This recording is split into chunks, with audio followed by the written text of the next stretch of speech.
मैं भारत को भारतीयता की मान्यता के आधार पर फिर से खड़ा करना चाहता हूं, उस काम में लगा हूं। वंदे मातरम जी।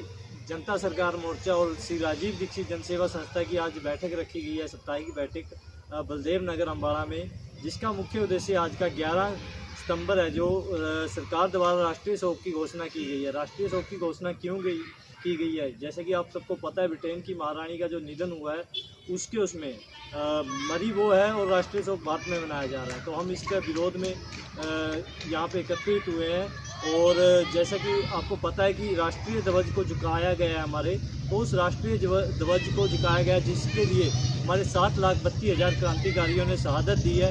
और आज़ादी के बाद भी, तथाकथित आज़ादी के बाद भी लगातार जो हमारे सैनिक है वो शहीद हो रहे हैं उस झंडे के लिए। और ये सरकार की नाकामी या उनकी एक बहुत गलत नीति है, जिसके कारण उन्होंने ये तिरंगा झुकाया। तो उसके हम संस्था की तरफ से हम इसका कड़ा विरोध करते हैं। वंदे मातरम साथियों, मैं श्री राजीव दीक्षित जन सेवा संस्था और जनता सरकार मोर्चा के माध्यम से मैं आशु कश्यप सरकार से ये प्रार्थना करना चाहता हूँ और सरकार को ये भी बताना चाहता हूँ कि हमारा देश जो आज़ाद हुआ है वो लाखों क्रांतिकारी साथियों ने अपनी शहादत देके उस देश को आज़ाद कराया है। और आज आपने ब्रिटेन की महारानी के लिए हमारे देश में राष्ट्रीय शोक घोषित किया 11 सितंबर को, और हमारे देश में हर प्रशासनिक व सरकारी दफ्तर पर तिरंगे को झुकाया गया।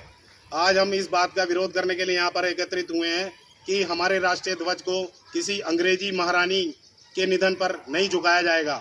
अगर राष्ट्रीय ध्वज अगर शोक में झुकाना है तो वो हमारे क्रांतिकारी साथी भगत सिंह और उनके जैसे लाखों जिन्होंने शहादत दी है, उनके शहीदी दिवस पर अगर आप हमारे राष्ट्रीय ध्वज को झुकाते हैं तो हम सम्मानपूर्वक उसका स्वागत करेंगे। लेकिन किसी अंग्रेजी महारानी के लिए अगर हमारे देश को राष्ट्रीय शोक घोषित करना पड़े, इसकी हम श्री राजीव दीक्षित जन सेवा संस्था और जनता सरकार मोर्चा के माध्यम से पूर्ण विरोध करते हैं। वंदे मातरम, वंदे मातरम, वंदे मातरम, वंदे भारत माता की, भारत माता की, भारत माता की।